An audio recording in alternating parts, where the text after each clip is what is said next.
But Frankie is trying to drum up white guilt. At first, I was angry at white people, but how can I be mad at a race who was also enslaved? The British Navy continued their mission against the slavers. It captured the hearts and minds of the entire country. I'm about to get teary-eyed, man. This is making me teary-eyed, dog.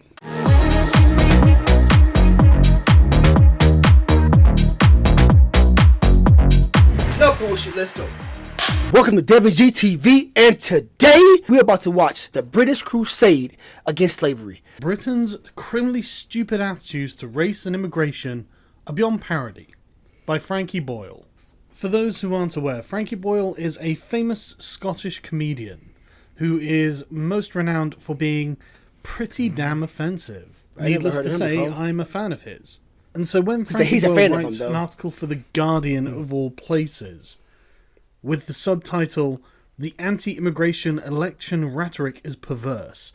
We fear the arrival of people we have drawn here with the wealth we stole from them," I can see the misinformation coming a mile away. So Frankie begins the article by waffling in an overly verbose manner, reminiscent of Charlie Brooker, another man who I am a fan of, but has been led astray by misinformation. And it's full of these sort of contradictions that I'm sure sounded good when he was writing them. You notice too, he said misinformation. I'm noticing that there's a lot of misinformation when it comes to slavery. It seems like don't nobody know nothing. And if so, people are rewording slavery on how they may see fit. When you actually think about it, rather silly. I mean, here he is pointing out the irony of the leaders being nationalist and warning about the Scottish National Party, after making a crack about how the Scottish discovered penicillin, and taking credit for this for some reason. And for some reason, he seems to mix up the concepts of trade and immigration. But these really aren't very important. I'm not even bothered that he just assumes that an Australian-style point system for immigration will obviously be a racist system that caters exclusively to white people. You know, this is despite the fact that a Cambridge economics professor has warned the sheer scale of immigration has caused problems for the UK's infrastructure, which was largely built in the 70s. But you know what? None of that really bothers me. What really bothers me is Frankie Boyle's attempt to make British people feel ashamed of Britain's involvement in the slave trade. I haven't seen any real facts or any big statements about British besides good stuff. If they had anything to do with the slave trade, especially in a good way, I don't get what's so hilarious about that. That really gets my goat, because Britain's involvement in the slave trade is one of the most proud accomplishments of British history. And I know what you're thinking, oh my goodness, slavery is bad. And that's correct. Which is why the British ended it. What did he say?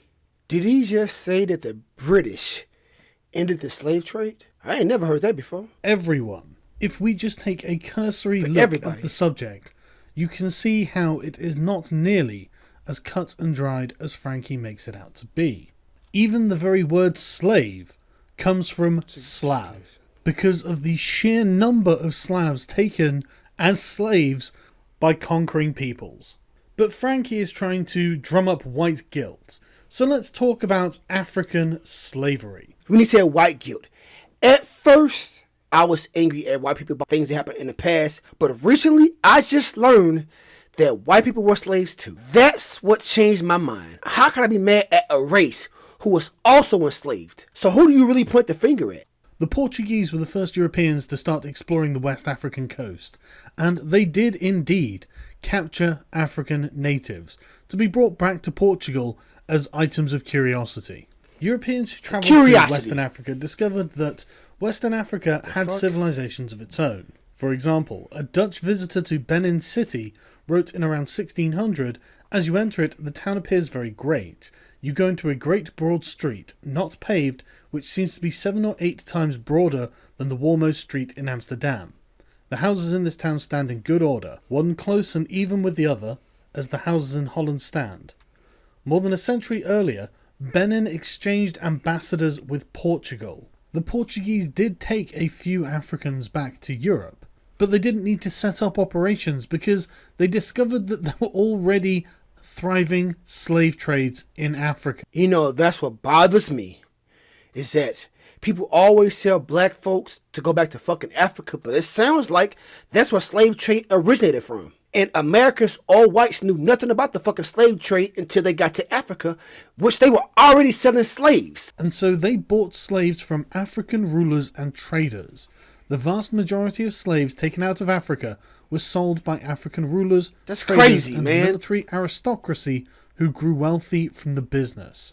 Most slaves were acquired through wars or by kidnapping. And before you start thinking that this is excessively barbaric, Fuck yeah, it's this barbaric. was the standard for almost every civilized society all across the world. For example, in ancient Greece, Strabo tells us that the island of Delos trafficked in 10,000 slaves a day. God damn.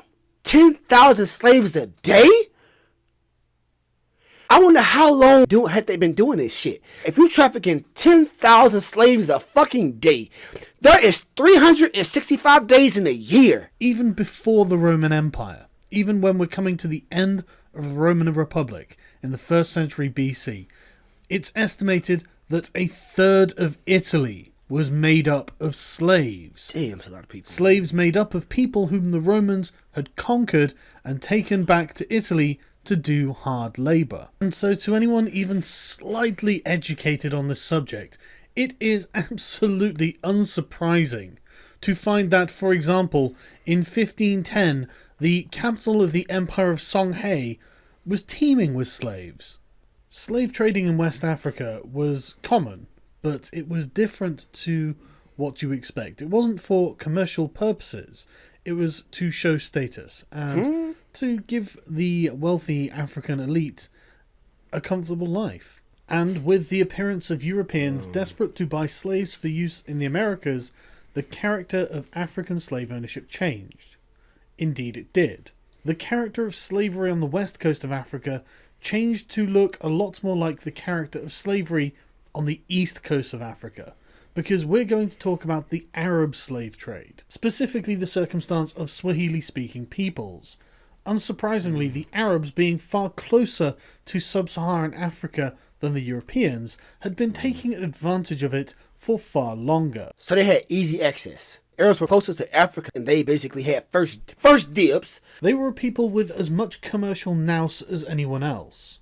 The ruling class of coastal Swahili society, sultans, government officials and wealthy merchants, used non-Muslim slaves as domestic servants and to work on farms and estates. And they even had plantations, such as the Omani Sultan Said, who became immensely rich when he started up clove plantations in the 1820s with slave labour. Arab Muslims settled along the coast and intermixed with the locals, forming a people and culture known as Swahili, which started in around the 10th century AD. So unsurprisingly, the East Africa slave trade was well established long before Europeans arrived on the scene and was driven by demands for labour by the sultanates of the Middle East. Wow. You might be thinking, well, that's interesting. If the Arabs had been in Africa for about 1,000 years, taking sub-Saharan African slaves, why isn't there a very large population of black people in Arabia? Good and question. the answer to that is that the Arabs used to castrate them, cock and balls entirely. You know something? I looked up what that meant.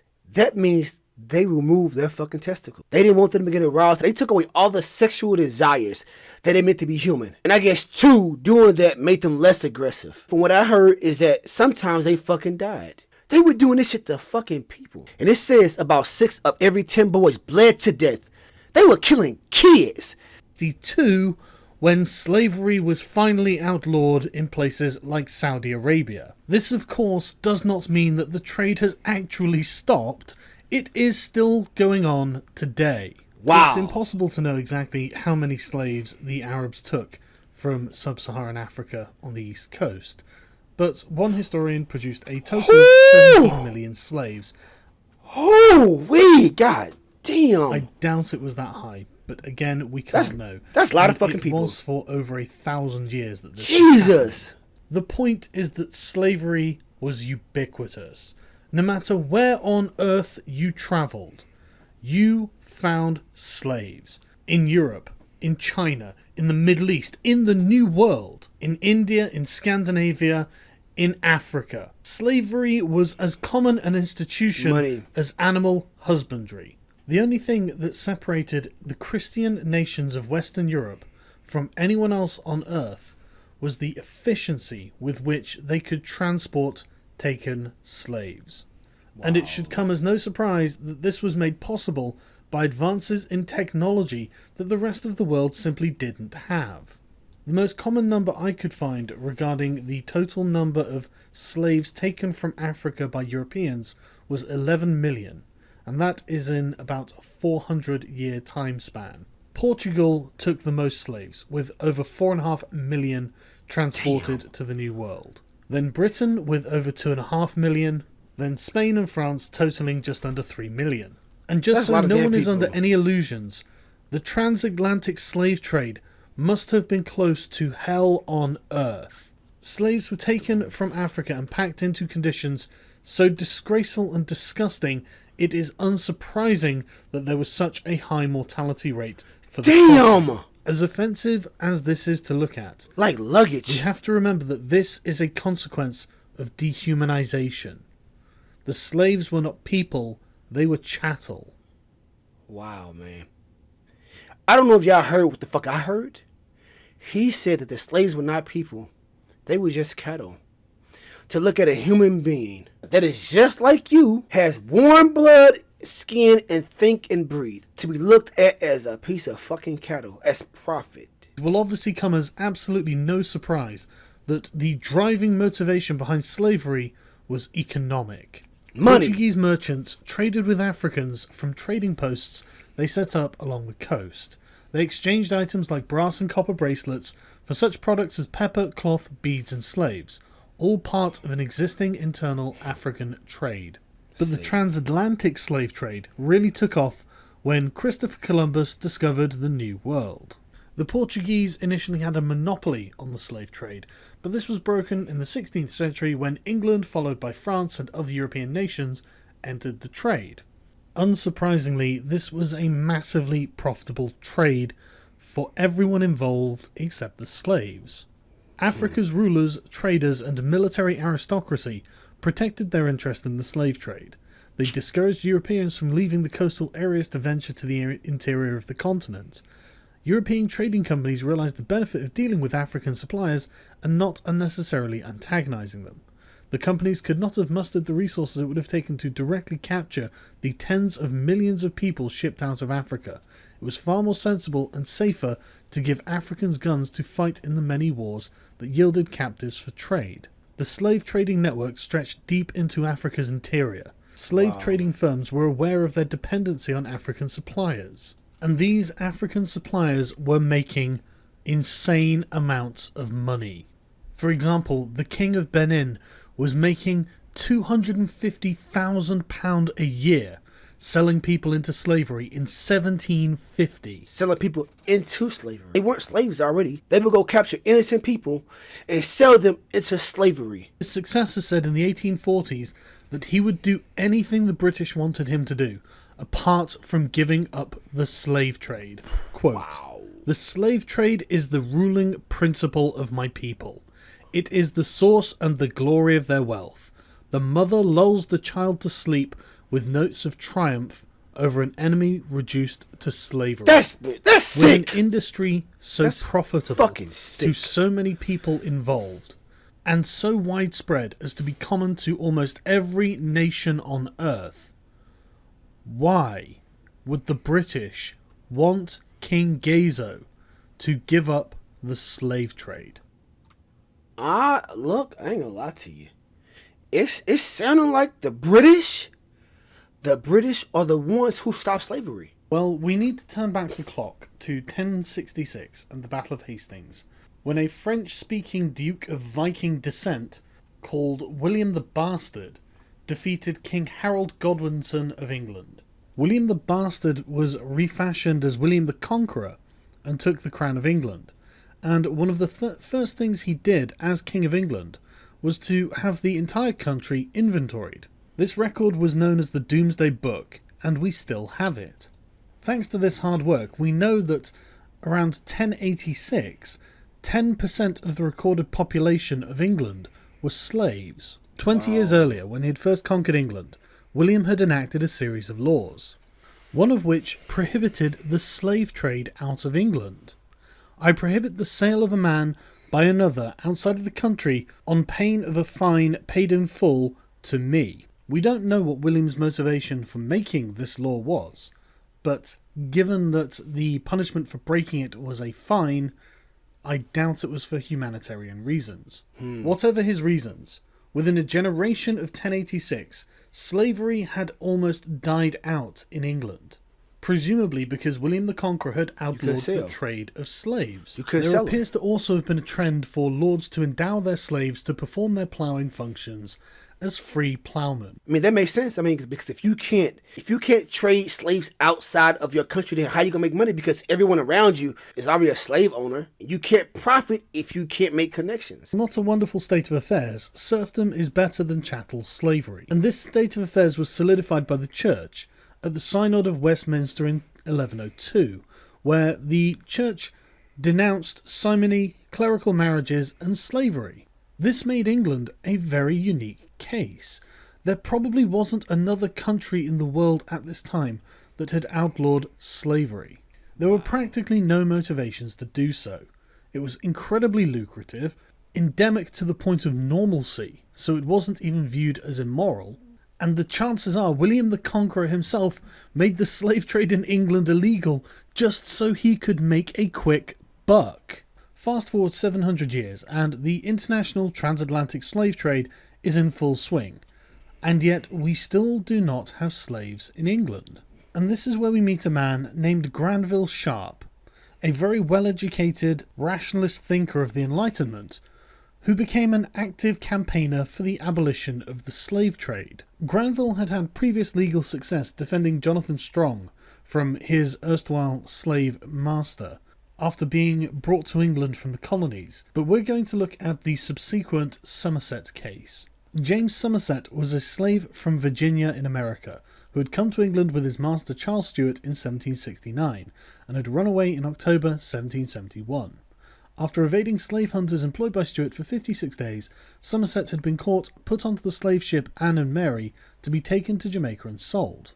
3 Londoners had applied to Lord Mansfield for a writ of habeas corpus, which had been granted, with Somerset having to appear at a hearing on the 24th of January in 1772. Members of the public responded to the plight by sending money to pay for his lawyers, who in any event gave their services pro bono publico, while Stuart's costs were met by the West Indian planters and merchants. Given his prior legal experience with the Jonathan Strong case, Sharp briefed Somerset's lawyers. The judgment was delivered on the 22nd of June 1772, and it was a clear victory for Somerset, Sharp, and the lawyers who had acted for Somerset. Mansfield acknowledged that English law did not allow slavery, and only a new Act of Parliament could bring it into legality. The verdict established one thing very clearly: a slave becomes free the moment he sets foot on English soil. And this was, according to Lord Mansfield, that the air of England is too pure for any slave to breathe. No matter what reason William the Conqueror outlawed slavery for, by the time this judgment was drawn by Lord Mansfield, it had become a point of principle. You know something? I never knew that. I never knew that England was slave free, or it was illegal to have slaves. Precedent wasn't set for Mansfield's personal interests. This precedent was set to determine right from wrong. Granville Sharp went on to co-found the Society for Effecting the Abolition of the Slave Trade with fellow like-minded Enlightenment thinkers. And after 20 long years of campaigning in Parliament, which I won't detail here, they were successful in their goal of abolishing the international slave trade in 1807. Now, if you know anything about 1807, you'll know that this was during the War of the Fourth Coalition, where Napoleon Bonaparte was savaging great powers all across the European continent. The Napoleonic Wars led to new territorial acquisitions for Britain, and helped stuff Parliament with more abolitionists than they had before, which is why the bill providing for the abolition of the slave trade to conquered territories triumphantly passed in both houses. And the following year this was superseded by a stronger measure that outlawed the British Atlantic slave trade altogether, But, given the raging war in Europe, it was rather difficult to enforce due to a paucity of available resources. After 1807, the Society for the Abolition of the Slave Trade, having achieved its goals, became the African Institution, whose principal aim was to ensure the new legislation was enforced and that other countries followed Britain's example. Persuading other countries to join Britain outlawing the slave trade proved more difficult. Despite the efforts of the African Institution and those of British ministers, the Congresses of Paris and Vienna in 1814 and 1815 both failed to reach a specific agreement. Given that this was at the end of the Napoleonic Wars, it's hardly surprising that there was French opposition. I ain't gonna lie to you, I'm not surprised either, because if slave trade was extremely profitable, I know it had to be a hard fucking battle in order to abolish slavery. It had to be. Everybody money hungry. Where diplomacy had failed, the Royal Navy had to succeed. Fight! It's one thing declaring a writ that people may no longer profit from the trading of human beings, it's another thing to enforce that.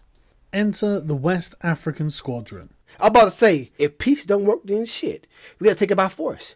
We finna make your ass understand. The West Africa Squadron was a detachment of the Royal Navy that was given the task of blockading Africa, the continent, to make sure that slave traders were not taking slaves to the Americas. Needless to say, in 1807, there was only a token force performing this operation, comprising of 2 ships. Wow. This number was increased to 5 ships until the War of 1812 with the United States. So they didn't stop but after much. 1815, with Britain victorious in Europe and supreme at sea, the Royal Navy turned its attention back to the challenge. The institution of slavery was formally abolished in the British Empire in 1833.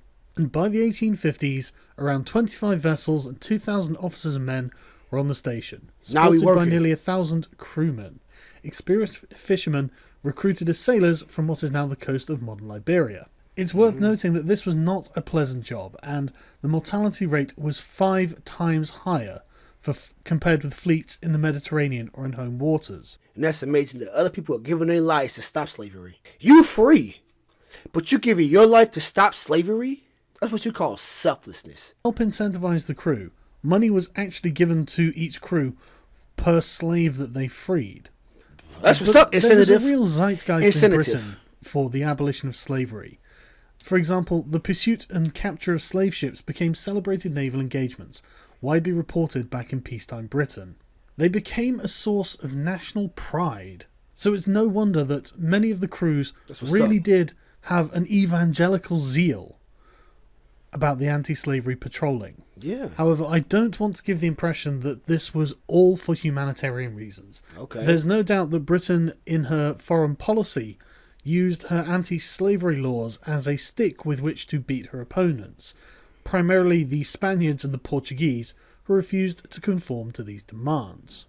Britain demanded Spain, Portugal, and the very new nation of Brazil to declare slave trading to be piracy. And while these nations paid lip service to these principles, they failed to enforce them, which led to a British blockade of Brazil by 1850, which of course forced the nascent Brazilian Empire to capitulate.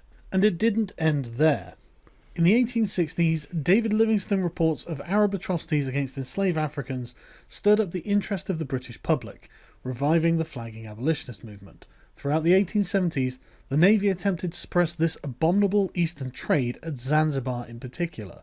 Needless to say, the British Navy continued their mission against the slavers across the Indian Ocean. The abolition of slavery became the British project. It captured the hearts and minds of the entire country, from the highest lord to the lowest peasant.